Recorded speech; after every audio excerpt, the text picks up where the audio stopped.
নমস্কার বন্ধুরা, আজকে আমি একটা মোটর আমি নিয়ে এসেছি আপনাদের কাছে। এই কোম্পানি নামটা এখানে দিয়েছে, একটু ছোটো আছে কিন্তু এম দেওয়া আছে, যাকে আমি সেটা ছাড়লাম। মডেলটা দেখুন, RF300C, তার পাশে হালকা করে ছোট একটা ড্যাশ দিয়ে 11440B আছে। অনেকজন দেখে ভাববেন এটা 8, এটা 8 না, 11440, ঠিক আছে। এই হলো এই মোটরটার মডেল, ঠিক আছে।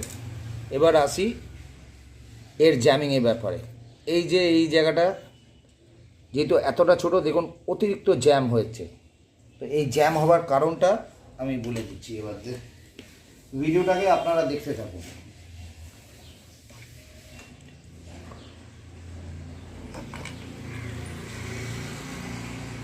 আমি এইটা ফ্রি আছে, এইটাকে লাগাতেই পারি, তবু আমি চেষ্টা করছি এটাকে না লাগিয়ে এইটাকে যদি কাজ করা যায়।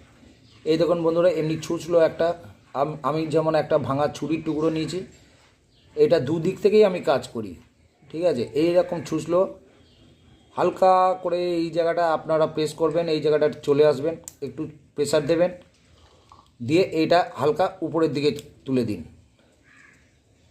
উপরের দিকে উঠে গেছে। যদি কোনো সময় বন্ধুরা দেখছেন যে এইটা আপনার নিজের হাতে কাজ করতে আপনি পাচ্ছেন না, কি করবেন, এই যে জায়গাটা আছে এই জায়গাটা ভালো করে ঘষুন। এই পয়েন্টটা যখন ঘষে দিয়েছেন, ঘষে দেওয়ার পর এইটা ঠিক ব্যালেন্সে একদম যেন বডিতে টাচ না হয়, ফুল বডি থেকে একটুখানি উপরে থাকবে। এবার দেখুন বন্ধুরা, একটা গ্যাপিংয়ে এসছে, দেখুন একটা গ্যাপ রেখেছি আমি আরেকটু প্রেস দিতে পারি, কিন্তু আমি দিলাম না। কিন্তু যদি ফুল প্রেস দিয়ে দিই, কী হচ্ছে দেখুন বন্ধুরা, বডির সাথে টাচ হয়ে গেছে। তো টাচ হলে এটা টাইট হয়ে শক্ত হয়ে কী হচ্ছে, একটা নয়েজ হচ্ছে। তো এই নয়েজটা আসবে না। এটা হালকা করে এইটুকুনি তুলে দিলাম আমি। আর এই যে উপরে পয়েন্টটা আছে শোল্ডারে, যেটা আয়রন আছে, আয়রনটা আপনি লাগান ভালো করে। যেহেতু আমি বললাম উপরটা একটুখানি হালকা করে ঘষে নেবেন।